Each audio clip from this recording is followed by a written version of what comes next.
What's up, everybody? Welcome to another episode of Plant the Spear podcast. I'm your host, Jesse, and welcome to the show.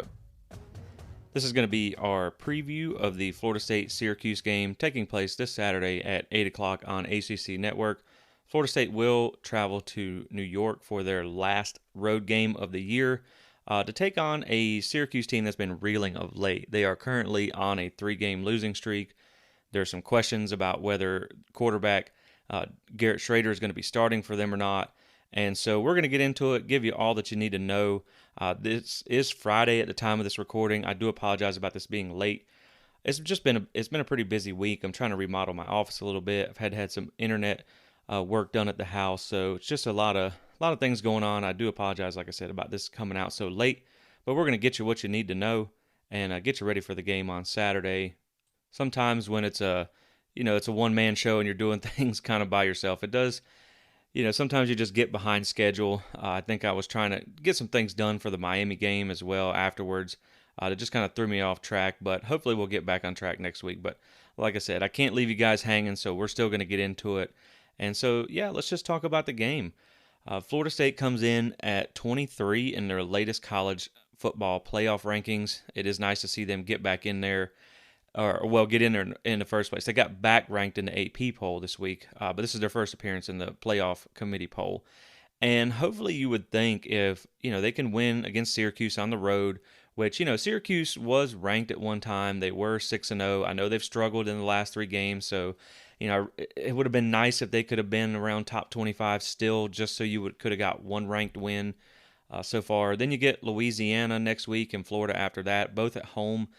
You feel like if Florida State can win these last 3 games, they should be, pretty well inside the top 20, maybe pushing somewhere, depending on what happens above you, towards the top 15 before the bowl game. So that would be nice to see. And just to finish on a strong note. But it all starts this Saturday. Like I said, this is the last road game of the year, the last road test. And it's not going to be an easy one. I mean, Syracuse, by all means, it's not exactly a loud place to play. It's not, it's not it's not like playing at Clemson or anything like that in Death Valley or whatever. But it is one of them where it's kind of like it's a long trip. It's all the way up to, to Syracuse. It's kind of a sleepy crowd sometimes. And they've had some decent crowds this year, starting 6-0. But I think now that they're on a 3-game losing streak, not sure how things are going. It's not the greatest environment to play in. It's pretty much it's not like a snake pit environment. It's more like a trap game environment. And Syracuse is a kind of a scrappy team regardless, with a pretty good defense depending, on who they've played. They haven't had the toughest schedule, but they can give you some fits. They can give you some problems. And if you go up there and you don't bring your A game and you let them hang around, this team will beat you. And so, they didn't start 6-0 for nothing. Now, to be fair, I personally did not think Syracuse was going to be that good this year. I thought they'd be, anywhere from a 4-6 win team, and I thought Dino Babers would be coaching for his job this year. And, we'll see how they end the regular season. I know they still have Wake ahead, and I'm not really sure who else, but, they could end up losing a few, at least they're already 6-3 if they drop Florida State and possibly Wake Forest. You're at 7-5 there. And again, like I said, I'm not sure who else they have left, but it's been a good season for them. I know, they got a few breaks. They got a lot of teams at home early. They got NC State without Devin Leary, and unfortunately they lost, for them anyway. They lost their quarterback against Pitt, where even though Pitt is, they're on pretty even footing with Syracuse. I feel like Syracuse probably could have won that game, with Garrett Schrader there, because he was, they only lost 19-9, and their backup quarterback is just not anywhere near what Schrader's been able to do. So, again, this is a team that I feel like on paper Florida State should win this game, especially if Garrett Schrader's not playing. But you got to bring your A game, and you got to be ready to play in that kind of trap game atmosphere. The matchups aren't terribly great for Florida State in some areas. Syracuse is a kind of run-first team, which Garrett Schrader was a big part of that, and Florida State has struggled a little bit to stop the run. And so we're gonna get into a little bit more of that in just a second. So let's just start with some overall game notes on this one. Florida State is currently a 7-point favorite. I do believe the line, I think it started at 6.5. It's been bumped up a little bit. I think there's a little more doubt than optimism about Garrett Schrader playing, which I think pushed the line a little bit. And, to me, this is by far the biggest X factor of this game because it's like we talked about with Fabian Lovett before. I'm not going to say that Fabian Lovett is, a first round NFL draft pick, dominant defensive tackle that just changes the game. But with where Florida State is at currently, he changes the game for Florida State. And so he is, he's as valuable as a first round draft pick for Florida State because they don't have, like we talked about against Clemson. If they have a defensive lineman go out, they bring in another potential, first or second round NFL draft pick. Florida State doesn't have that luxury. So getting him back was huge. And Syracuse with Garrett Schrader, now obviously the quarterback position is hard to replace for anybody. But that's how Garrett Schrader is for them. Like, he is not some dynamic, first round, second round NFL draft pick type guy at quarterback or some generational talent. But when you look at what he means to that offense, it's so critical that he is, whether he's playing or not and whether he's at 100%, because he is a mobile quarterback too. So if he's not 100%, it's not like he's going to stand back there and be like Peyton Manning or Tom Brady and just fall down when someone gets near him. Like, part of their offense is relying on his ability to run the ball. So he's going to take shots. So if he's not at 100%, that's not a good situation for him to be in. So we are going to kind of have to approach this preview from two different perspectives, and that's whether he's going to play or whether he's not. And, you could also have a situation like with Notre Dame where he did try to play, he was not 100%, didn't look right, and he ended up being pulled from the game and then going with the backup. So just keep that in mind going forward. Like I said, as the line got pushed up a little bit, I think there's a little bit more, people erring on the side of he's not going to play versus he is, which bodes well for Florida State. The over-under on this game is at 51 points. I think it may be a little higher scoring than that. If Schrader doesn't play, I think that's probably a decent number. Most of the points going Florida State's way. So as far as coming into this game, Florida State is 6-3, 4-3 in the ACC, currently on a 2-game winning streak, and they are 2-1 on the road this season. They are also 6-3 against the spread. Syracuse is also 6-3, 3-2 in the ACC, currently on a 3-game losing streak. They are 5-1 at home and 6-3 against the spread as well. And one thing that you will see also going through this preview is when I started looking at these teams with Garrett Schrader at 100%. Now that is a big qualifying metric here, but these teams are oddly similar in a lot of ways as far as statistical rankings and things like that. And so you will see that as we go through. Same record against the spread. And, once we get into a few more stats, it'll start to stand out a little bit. So, like I said, I've seen a lot of people predicting this to be a blowout. I think if Schrader doesn't play, it probably will be. But if he's back at 100%, this is going to be a harder game than I think some people are giving credit for. So strength of schedule wise this season, Florida State comes in at 23rd. Syracuse comes in at 36th. Win probability, Florida State is currently given a 55.7% edge by ESPN and a little higher per Pro Football Focus at 64.4%.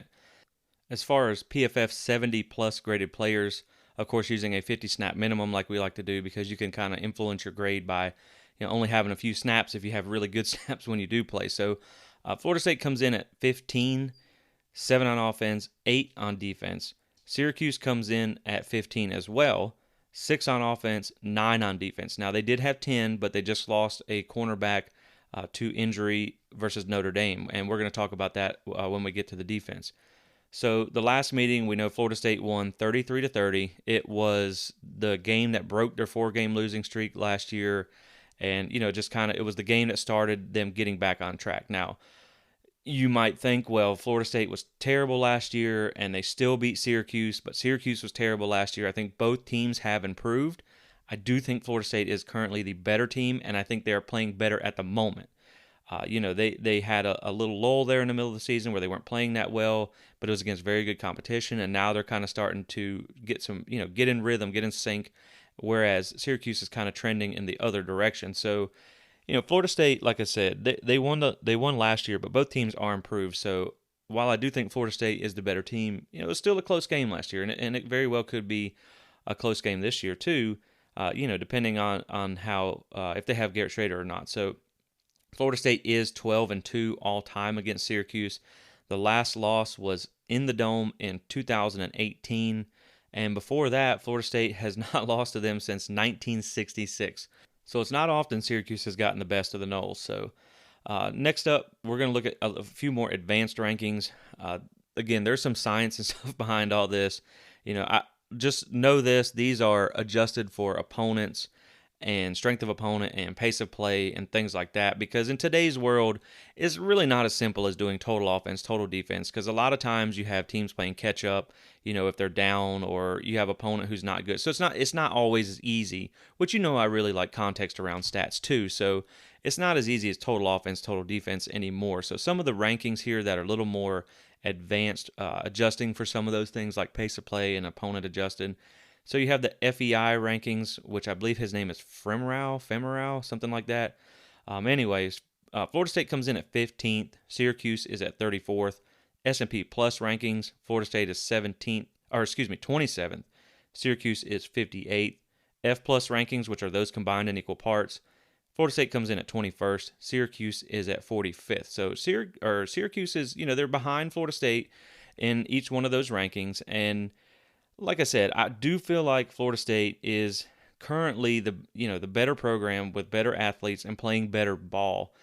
It's just Syracuse can be a tricky team to play in that dome. And so when you look at points per game, Florida State is currently at 33.6 points per game.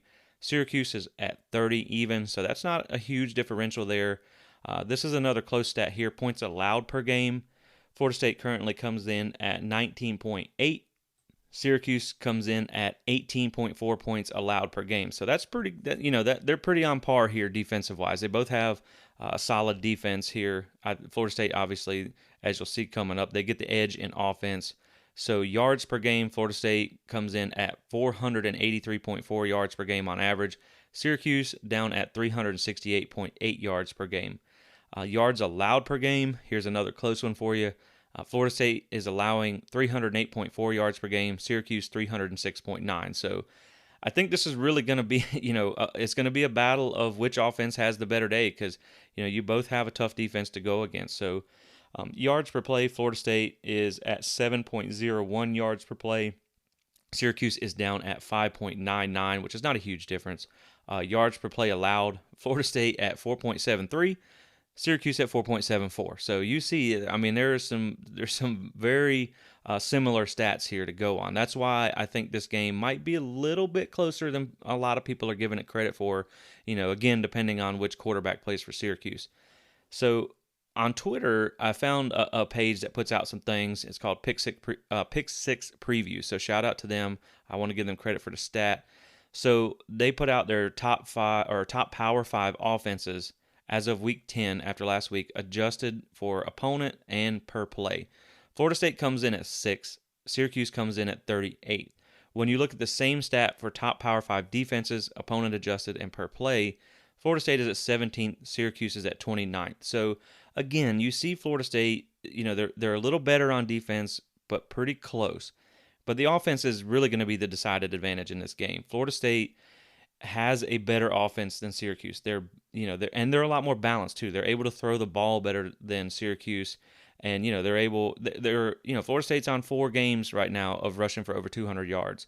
So I do like Florida State's offense to kind of be the deciding edge in this game, but they're going to have to come to play, and they're not going to be able to make all the mistakes sometimes that they're known to make in games, drive killing penalties and stuff like that, which they've gotten a lot better about since the bye week. So if they can keep that up, I think they'll be all right in this game.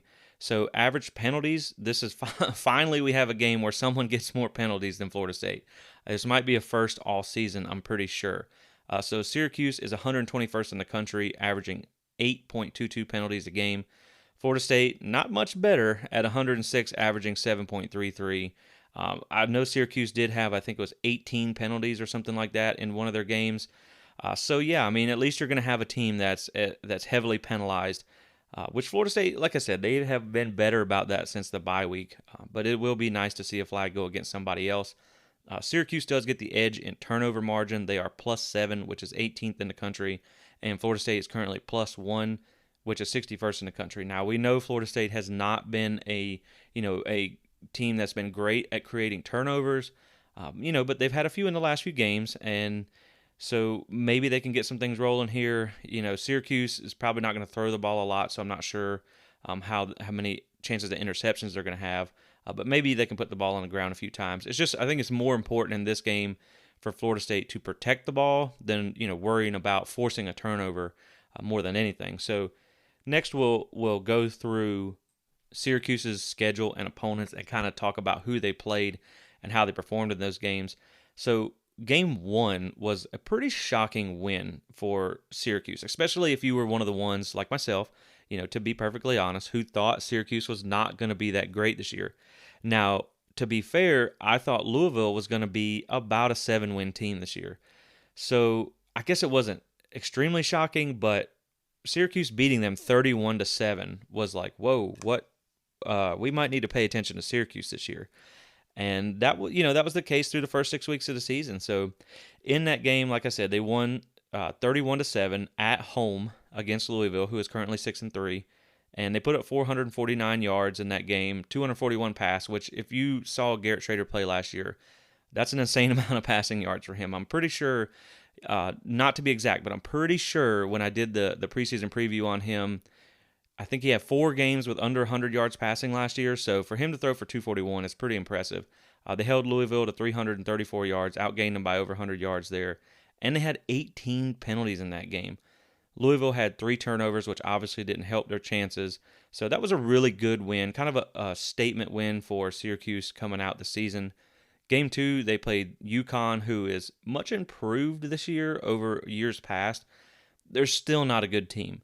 They're currently 5-5, and Syracuse won that game 48-14, which is, that's what you would expect. They did play at UConn. They put up 470 yards in that game, 314 passing, which again was pretty incredible to think about with what you saw from Schrader last year to throw for over 300 yards. UConn only put up 202 yards in that game, but I mean their offense it's one of the worst in the country. So that makes things look a little better there.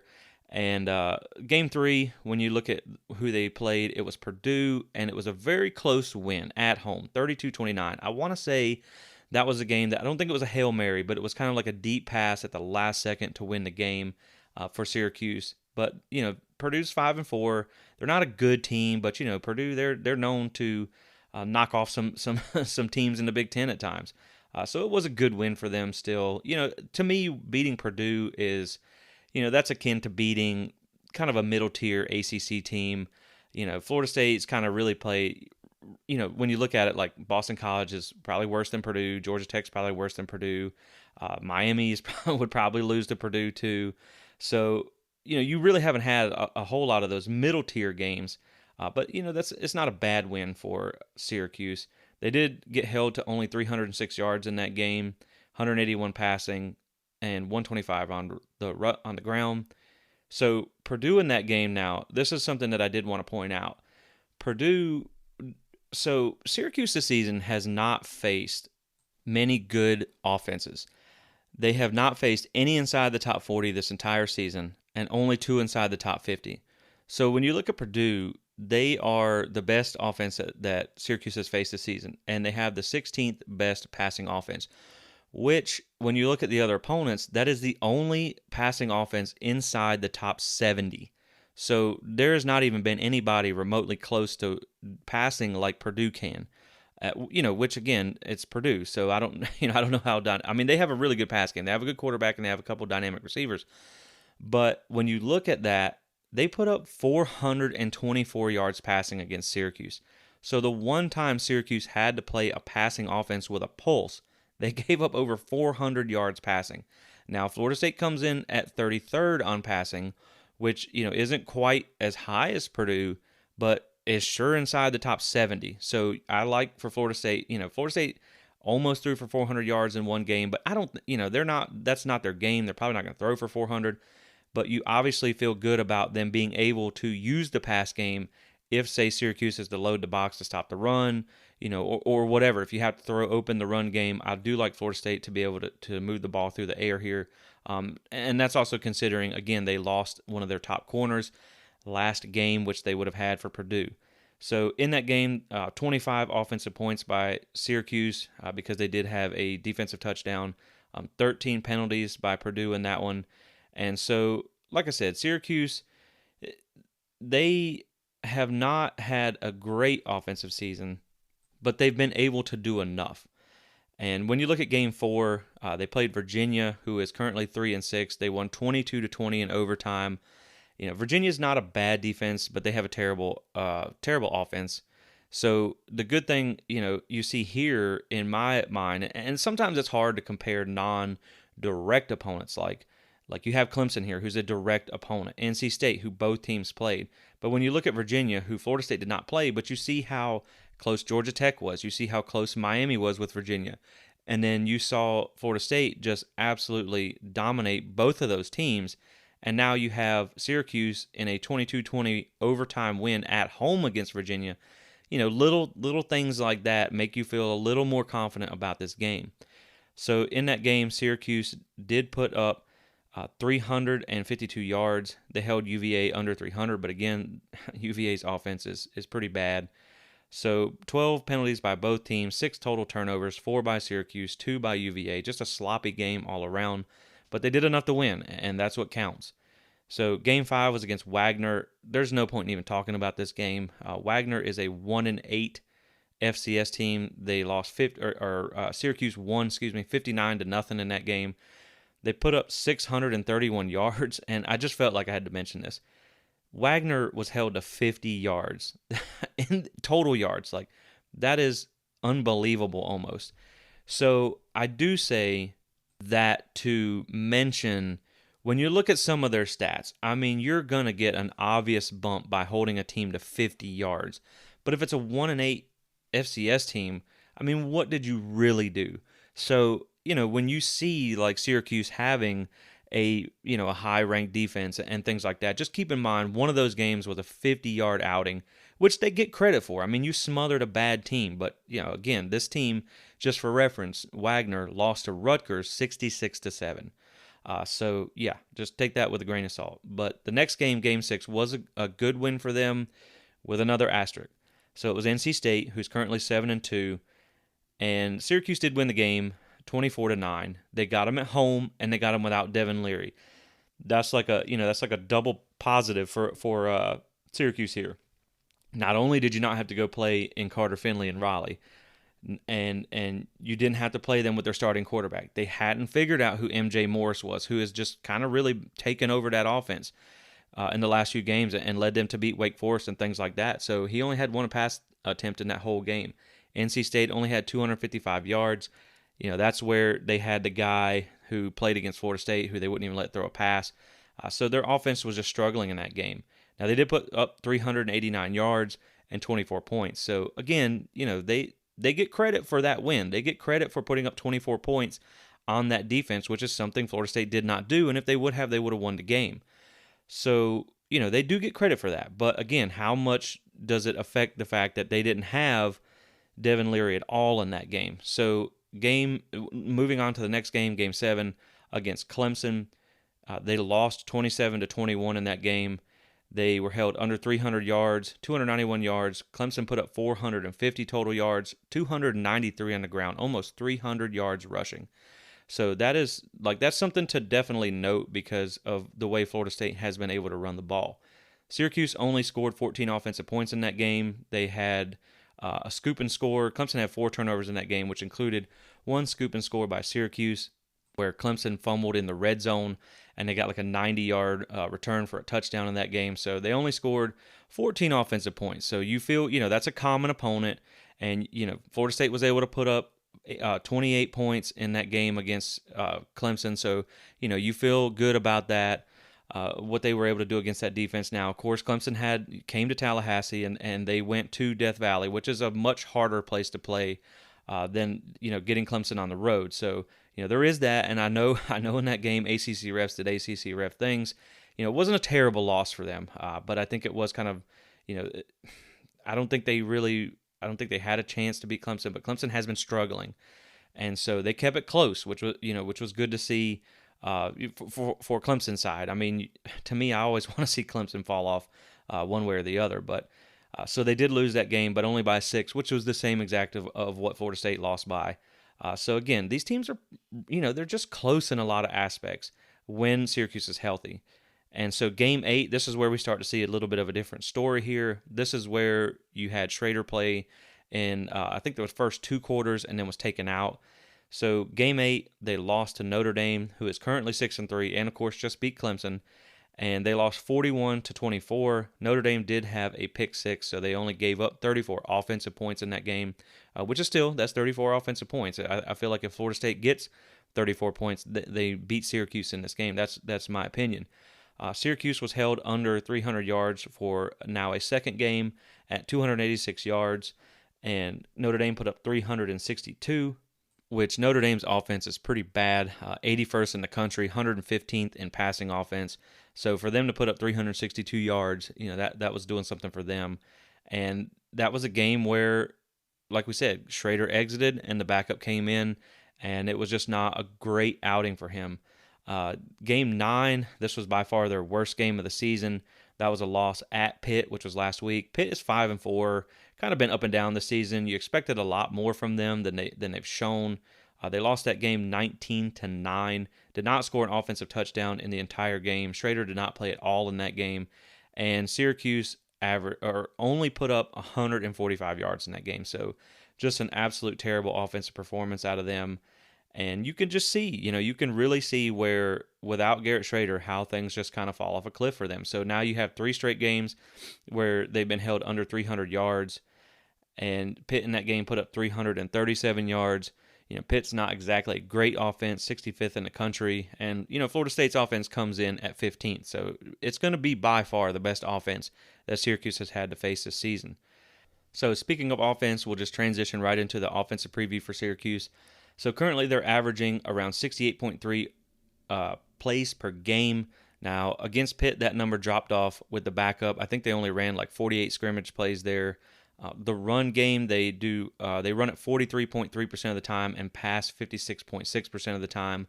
They are currently 88th in total offense, 89th in passing offense, and 68th in rushing offense. Third down offense, they come in at 76, so not too great in the red zone. Third down. However, red zone offense, they are 6th in the country. So they are top 10 in red zone offense. Sacks allowed is currently 113th for them, and they've allowed 107 pressures this season.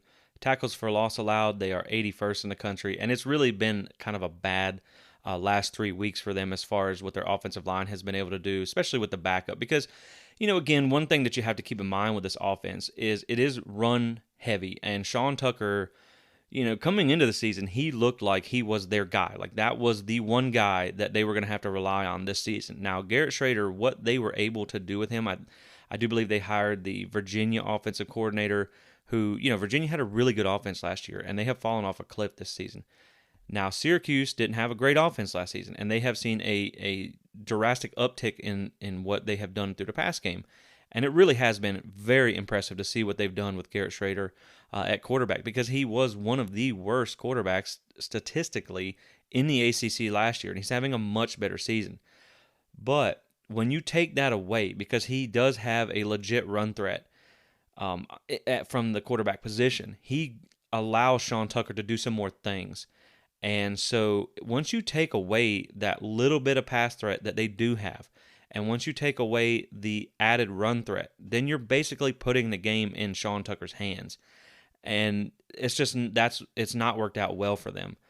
So if Schrader's not able to play, I feel like you're going to be able to sell out to stop the run here and try and force Syracuse to throw the ball to beat you with their backup quarterback, which is kind of what you can tell Pitt did a little bit. They knew that they weren't going to be able to throw the ball on them. Pitt has a legit run defense, 16th in the country, and so they were able to just bottle them up and keep them from scoring. So if Schrader's out, I think Florida State will have a very good day on defense against this offense.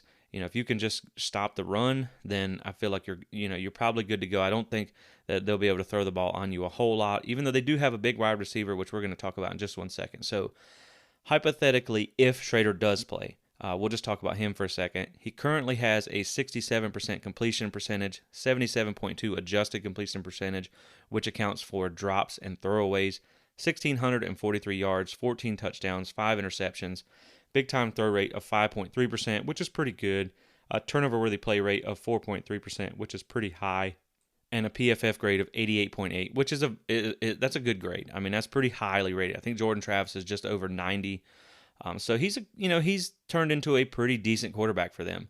Now, if he's not 100%, that's obviously, like we talked about, that's going to affect him because he's a running quarterback. He's still going to be taking shots in this game. So, how much is he going to, if he starts at, say, 80% and he's in there getting smacked around by this defense, who does like to play hard and fast and physical, will he have to exit the game? But if not, or if he's not there, they're going to turn to their backup, Del Rio Wilson, who has had a rough stretch of games. So he did come in relief in the Notre Dame game, and then he played against Pitt. Pitt was not just it was a bad game. I mean, there's no other way to say it for him. It was not a good game. Which was his first full game as starter. He went 8 of 23 for 120 yards, no touchdowns, no picks. He was sacked 8 times in that game. He had a 19.2 QBR. He had 8 attempts on the ground, 34 yards, and a fumble. So, like I said, it was just it was a bad game for him. And, how I'm sure he'll be a little more improved now that he's had a game and a half of experience. Now that he'll have, potentially, they know whether Garrett Shrader is going to play or not. We don't. And Mike Norvell said that they are preparing as if he is going to play. But, if you get Del Rio Wilson another, a full week of preparation, I'm sure he'll probably have a little better game. But you're also playing against a pretty good defense this week too. And so far on the season, he does have a 44% completion percentage, 342 yards, 1 touchdown, 1 pick. Adjusted completion percentage is only 55.3. Big time throw rate 5.6%, which again is pretty good. Turnover worthy play rate is 6.7%, which is pretty high. And PFF grade comes in at 54.2, that's pretty low. That is below, below average, below 60, which is kind of not good. So, if he has to play, if he's who they're relying on, I like Florida State to kind of win this game going away, unless you just see some kind of insane improvement through them. As far as the other impact players, they do have a big tight end kind of receiver guy, Andre Gadsden. He's 6'5", 217 pounds. He's a legit threat in the pass game, depending on who they have at quarterback. So he does have over twice as many targets and yards than any other receiver tight end on the team, on the offense. He has 671 yards, 6 receiving touchdowns, and a PFF grade of 80.6. So he's a legit guy. He's like our Johnny Wilson. He's that big body tight end receiver guy who can make things happen, especially in the red zone. So that's someone they're going to have to maybe shade a little extra coverage to, and see if they can stop him. But again, like I said, depending on the limitations they have at quarterback, will he even be able to be utilized? Against Pitt, he had 5 targets, 0 catches, 0 yards. So, if they have to roll out the backup and Florida State is able to pressure the quarterback and if they're able to give some, just really kind of smother this guy, you can limit him if Schrader's not playing in the game. Of course, the other threat we know is running back Sean Tucker, who really is, he is a legit back. He is a nice piece for them. He's one of the better backs in the ACC, if not the country. Hasn't necessarily had a stellar year. He currently has 779 yards on the season, so obviously he'll project to be an over 1,000-yard back this season. 7 touchdowns, only 1 fumble, 35 receptions out of the background, 259 yards, 2 touchdowns receiving, over 1,000 yards of all-purpose yardage so far this season. PFF grade of 76.1. So, again, he is a quality back, probably one of the better, if not the best running backs that you'll face all season. It just, again, when you have to put all the weight on his shoulders, how exactly great will he perform, if you don't have that second run threat in there. And, one of the previews that I read, or some of the notes that I read from a Syracuse site, is they talked about how Florida State had struggled to stop the run, which has been the case. To be fair, that has been true. I don't think they took into account that Fabian Lovett has been missing for a majority of the season, and they have done better in the last few games. But, they said Sean Tucker is going to have a field day all over this defense, and I just don't see that to be the case. Again, they had some pretty good defenses that they have faced this season, but, Florida State now with Fabian Lovett back, I think they will be able to do some things. And so when you look at, we'll move up front to the offensive line, speaking of the trenches. So offensive line has been a struggle for them. They only have one guy graded out above 70, and two of their offensive linemen graded out below 60 so far this season. So again, the unit has struggled a little bit. They've not been the best at pass blocking. They're currently one of the worst units in Power 5 in sack rate. And so far in the last 3 games, they have allowed 15 sacks, including 8 sacks against Pitt. And Del Rio Wilson, the backup, he's been sacked 11 times in the past 2 games.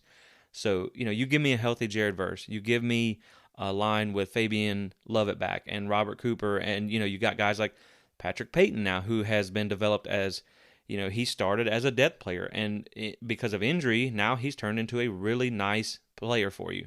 You also have Jarrett Jackson, who seems to be healthy now. And then you have, some of the other younger guys for Florida State who have been put into those positions, Joshua Farmer and things. So now your depth is even more talented. So, if Florida State can keep pressure coming after them, I think they're going to have a big day in the pressure and sack department on Saturday. So I do look for that to be a factor in this game if Del Rio Wilson is the starter.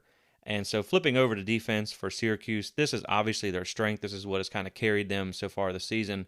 They are 15th in total defense, 6th in passing defense, which again, keep in mind, they've only faced one passing offense inside the top 70, which put up 424 yards on them. So you wonder how good that stat would be, or how good that ranking would be if they had played more than one legit passing offense. And if you hadn't have padded your stats against Wagner that had like 20 passing yards. So, just keep that in mind because like I always talk about, stats are just numbers until you provide context. You cannot just, spew off a stat and say, oh, well, they have the 6th best passing defense. Well, we're not going to be able to throw the ball against them. It's kind of like Clemson, where everyone said, well, they're not going to, Florida State's not going to be able to run the ball against them. And I said they probably weren't going to rush for 200 yards, and they did, but I thought they could get over 100 because when you looked at who Clemson has played, they hadn't played any good rush attacks. So again, stats are useless without context. They're just numbers. So you have to look at the whole picture. And, again, so they played one good passing offense that put up over 400 yards, and they also padded their stats with a terrible FCS team that put up 50 total yards on them. So, like I said, I'm not saying Florida State's going to come out and throw for 400 yards, but I think they can hit their season average, somewhere around the 220 to 250 yard mark, which, maybe even break 300 if Syracuse sells out to stop the run. So I do like that. And again, keep in mind, they did just lose one of their best veteran cornerbacks in the secondary against Notre Dame, so this will be their first full game without him. And so you may have a mismatch there. You may have a backup in that you can pick on a little bit. We'll have to keep an eye on that. I'm going to talk about him a little bit more in just one second. Rush defense comes in at 61st in the country. And like we said, you saw Notre Dame ran for 200-plus rushing yards. You saw 246 yards. And you saw Clemson put up almost 300 rushing yards on them. And then knowing that Florida State was able to rush for over 200 yards in the last 4 games, including North Carolina State defense and Clemson defense, who are both legit run defenses. I mean, when we're talking about Clemson here, looking at their rush defense, they're 14th. NC State is 10th in the country. So you've been able to put up 200-plus yards on 2 top 10 or 2 top 15 rush defenses, and now you're facing the 61st rush defense that's already given up almost 250 and almost 300 yards in recent games anyway. So I do like Florida State to be able to get the ground game going. I'm not sure if Trayshawn Ward is going to be back or not. They said he was available, and practicing and everything for the Miami game. We didn't see him in that game, but if you get him back, that's an added boost. But still, Trey Benson is an absolute beast and has been running like one. So, we'll see if Trayshawn is back or not. But either way, I still think they're going to have a big day on the ground. Kudos to this offensive line, the way that they have been performing in the last few games. I just do, like I said, I do look for them to be able to move the ball on the ground because Florida State, one other thing to note as far as the trenches go in this game, Florida State should have a decided size advantage up front. When I went through Syracuse's defensive linemen and looked at all the players with significant snaps, I did not find one defensive lineman that was over 275 pounds. They're a little bit more of a quick, kind of like speedy, rangy guys. They don't really have a lot of size up front. So if Florida State wants to run the ball, you don't have anybody up front over 275 pounds. So I feel like Florida State should be able to push this defensive line around, pretty much like they want to. Now, you're going to have to be disciplined. You can't miss blocks if these are fast guys, because they can get in your backfield if you get past you, and they are pretty good at creating some negative plays. But again, this defensive line is not dominant, and so Florida State should be able to find success on the ground up front. They've only had one sack versus, this is Syracuse's defensive line now, or Syracuse in general as a defense. They've only had one sack versus Notre Dame and one sack versus Pitt, and they didn't have any versus Purdue. So it's not, it's not like they're great at creating pressure and getting sacks either, So I do look for Florida State to have some success up front in the trenches on offense and on defense in this game. And so when you look at the linebackers for them, they are talented. This is one of the better linebacker groups in the conference. So that is kind of their strength. Their secondary is good. It is a good secondary. I won't lie. I mean, you don't get to sixth best in the passing defense for nothing, even if you didn't. I mean, you still got to go out and stop these teams. It's not like they don't have scholarship athletes too. Like we said, they may not have played a ton of good defenses, but they did what they were supposed to against them. But like we talked about, Garrett Williams was the cornerback that they lost, which was an ACL injury, which from what I read was season ending. So he shouldn't be back this game or anything like that. But his PFF grade was 71, and he was the leading secondary member, the leading DB in tackles, and he was second in INT. So that's going to be a big loss for them. And how does Florida State take advantage of that? We'll have to see. I mean, you like Florida State to have, when you got a load of receivers that you feel good about, and I don't know, maybe sometime we see Winston Wright this season. It's probably going to be next season. Hopefully he comes back. But now that you got Ja'Kai Douglas back and Johnny Wilson and all them, who you have some guys who can actually take advantage of this for once, which is something you didn't have last year. And so, like we talked about, so far this season, they've only faced two top 50 defenses and none in the top 40. They've faced the 45th and 47th best offense. And again, Florida State comes in with a top 20 offense. They come in currently at 15th on offense, 33rd on pass, and 17th on run. So this is by far going to be the biggest challenge for this defense this season as far as a balanced attack. They've only, like we said, they've only faced the one passing offense of the top 70 that put up over 400 yards on them, and they've already allowed 200 rushing yards twice this season. So I do like what Florida State will be able to do against them. Now, they've only allowed over 30 offensive points one time this season, which was to Notre Dame. So while they have, they haven't really faced anyone tough, they've done pretty well to hold teams under 30. So I do feel like if Florida State can get to 30 points, though, I feel like that's plenty enough for a win. Just some few other stats on the defense as far as third down defense. They're currently 62nd in the country. Red zone defense is 47th. They have currently created 118 pressures this season and 20 sacks. And for reference, Florida State has created 144 pressures and 26 sacks. So TFL's Syracuse is at 51, which is 71st in the country. Florida State has created 56. And INTs, they currently have 10 on the season, which is 20th. So again, they have a pretty good secondary, but you just lost a couple of your guys, or you just lost one of your best guys there who is responsible for 2 of those 10 picks. So we'll see how that affects that defense. So now looking at special teams real quick, they are 4th in kick return, which was kind of opened my eyes a little bit, like, we better watch out for that. Now they haven't had a lot of kick returns. I think they've only had like 10 kick returns this season, which is about half of everyone else who's ranked up there around them. They have not returned one for a touchdown yet. So if you have one good kick return, but you only have 10 returns total, it's going to boost your stats there. Kick return defense is 94th in the country. Punt return is 96th in the country. No touchdowns so far this season. Punt return defense is 79th in the country, and net punting is down at 118th. So I do feel like Florida State could win a field position advantage with some special teams play, which they have shown to be good at in the last few weeks. They've started to really get the return game kind of going a little bit. And, we saw the 2 punts down at the 1. Fitzgerald's kind of gotten into a rhythm with his field goals again. So if Florida State can keep up the special teams, that could be another factor in this game, which when you're trying to beat, I'm going to say a quality opponent, because Syracuse is not a bad team. Without their quarterback, they're not good. But, a quality opponent on the road in a trap game environment, special teams can make a difference. For sure. So As far as kicking goes, they are 31 of 31 on PATs, 15 of 17 on field goals, and 2 of 2 from 50 plus. So they do have a good kicker who does have some range. So that might be something to watch as well, which I just don't see Syracuse moving the ball a whole lot without Schrader in the game. And so with that being said, as we get ready to wrap up, one thing that I just wanted to point out, I thought this was a really good comparison to look at as far as gauging Syracuse and what they might do with and without Schrader.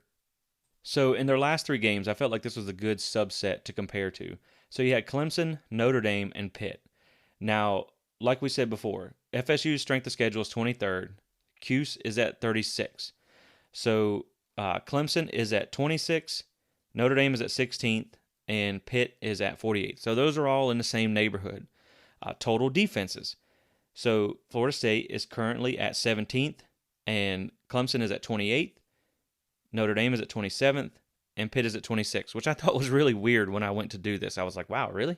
I thought that was almost a typo or something. Maybe I wrote it down wrong. But so, they're all in the same neighborhood. And these are 3 comparable, almost identical defenses when you look at Clemson, Notre Dame, and Pitt. And so when you look at the production that they've had against these defenses, and this is why I say Schrader is such a huge factor in this game. So when you look at offense versus these 3 defenses, and I'll just read them in a row. Keep in mind, Clemson was all Garrett Schrader. Notre Dame was a little bit of Schrader and a little more Del Rio Wilson. Pitt was only Del Rio Wilson, no Schrader. So your success rate in that game for the Syracuse offense against Clemson, Notre Dame, then Pitt, 44%. Dropped to 33%, dropped to 23%. Your yards per play against Clemson was 5.39, dropped to 5 against Notre Dame, dropped to 3.06 against Pitt. So a huge drop off there. Literally almost cut in half. So then you have your total yards was 291 against Clemson, 305 against Notre Dame, 145 against Pitt. So again, you can see where without them, it's really starting to fall off. So stuffed runs, which is runs that were stopped for 0 yards or less against Clemson. That was 17% of Syracuse's runs, 19% against Notre Dame, and then went up to 37% against Pitt. Because again, Pitt had a good run defense, but you were also able to load the box because you knew they really didn't have a pass threat there. So opportunity runs, which are runs of 4+ yards, Syracuse had 57% of their runs go for 4+ yards against Clemson, only 38% against Notre Dame, and 37% against Pitt. So again, another drop off there.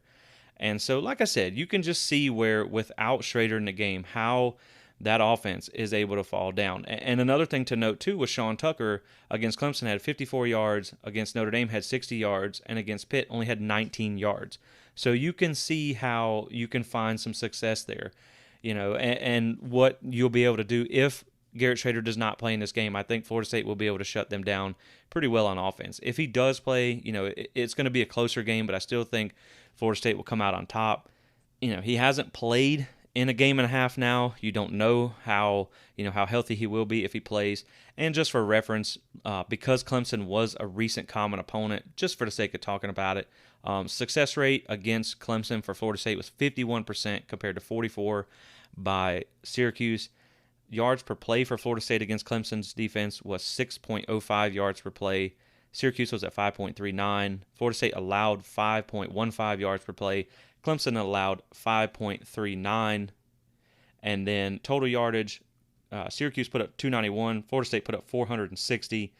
And yards allowed, Clemson put up 450 on Syracuse and 345 on Florida State. So, again, like I said, there is a bit of a home and away advantage there between the two games, but Florida State did perform a little better. And so, like I said, just to kind of wrap all this up and give a prediction, you have a team that is comparable on defense. Maybe you just consider that they've had a little easier path to get to where they're at on defense as far as strength of schedule and the competition that they've faced. And then how they performed against that competition. Like I said, you faced one top 20 pass offense and you got torched through the air. You faced a couple of decent rush attacks and you gave up almost 300 yards in 2 games. So, just knowing that and seeing how they got they got blown out a little bit against Notre Dame there, and then they didn't score an offensive touchdown against Pitt. And, Florida State, they lost 3 games to, ranked teams by close margins. They've been in every game so far this season. and you see how Florida State is currently playing. Like we talked about, they've outgained the last two opponents by 700 plus yards, by 60 plus points. Miami was probably their best complete game of the entire season. Pitt was probably the worst game of the season, for Syracuse. And so I think if this game was played a month ago, it might be a closer prediction. It might be a tougher game to call. I think this game, just given the trajectory of both teams, knowing that the defenses are pretty equal footing, we'll see how that cornerback being out affects Syracuse's pass defense. But knowing that Florida State has the better, more balanced offense, even if Garrett Shrader is playing at 100%, and the fact that he may not be there, I still am going to take Florida State to win this game on the road and move to 7-3. But you're going to have to show up and play. You're not going to be able to let the emotions of the Miami game hang around. They're going to have to play their A game. They're not going to be able to make mistakes because this is an opportunistic defense who, they can score on you as far as scoring defense goes. But if Florida State comes out and plays a clean game, especially to the point that we saw against Miami, I think they're going to get it done. Now, I'm going to give you two score predictions here, one if Shrader plays and one without, because it is going to make that big of a difference. So if Garrett Shrader plays, I'll take Florida State in a little bit closer victory, 31-24. Without Garrett Shrader, I think it's going to be a lot less of a contest. I think Del Rio Wilson will probably do better with a full week to prepare and some experience, being at home now again. So, I think he'll do a little better this week, but it won't be by much. And I'm looking at FSU to win without Garrett Shrader playing for Syracuse, 34-13, and handle their business and come back home with a final road victory of the season and start to get ready for Louisiana and Florida at home to close the season out. So, again, this is a game that if Florida State messes around and, if you kind of play with your food a little bit, you're on the road in a trap game environment, just coming off a big rivalry win, they could mess around and lose this game. But if they show up ready to play and Garrett Shrader doesn't, he's not in the game, I just don't see it in the cards for Syracuse. I think this will be a blowout win for Florida State. So, yeah, give me Florida State big in this game if Shrader doesn't play, and I'll still take him to win even if he does. I don't want to make it sound like Florida State is just going to walk all over them, but they do have the potential to if Schrader's not there. I think they can for sure. But you're going to have to come to play because that defense is good. But I still think they get it done. I still think Florida State moves to 7-3 and continues that win streak, makes it 3 in a row after the bye week, and still is on track to have finished the season how they want in a great fashion and get things done and just keep improving for the bowl game. Because, now that Clemson lost, unless something happens or some chaos up top, UNC wins out, does some things, gets some luck or something like that. Even Clemson maybe, but I doubt it. It looks like the ACC is probably not going to make the playoffs. So now you're going to bump down. Everybody has to bump down a bowl because you don't have that team going into the college football playoff and then the next team stepping up to the Orange Bowl. So if Florida State is able to win this game, and Syracuse, like I said, they still have Wake Forest. So if you can get a couple of teams to lose there as well, Florida State has a chance to move up in the ACC rankings a little bit to get a little better bowl. Obviously, this is your last conference game of the season, so hopefully they can just go ahead, and get this win, and then let's see how things shake out after that. But like I said, Florida State's playing good ball right now, so unless something changes, I think they're going to be fine. I think the way this team is and the culture that they have established at FSU, I think they are not the type of team that gets distracted, or plays down to the competition and all that stuff. So I do think this team will come out to play. I'm not so much worried about that. I think they'll be focused. You just got to limit the mistakes, which they were good at doing last week. So again, in this one, give me Florida State big over Syracuse if Shrader doesn't play. Still getting a win a little tighter if he does, but that's going to be it, guys. We're going to wrap it up here. Like I said, I do apologize for this coming out on Friday so late, but hopefully you still have a chance to listen to it before the game, and we'll catch you afterwards. So I do appreciate everybody listening, and thank you for all your support. Go Noles.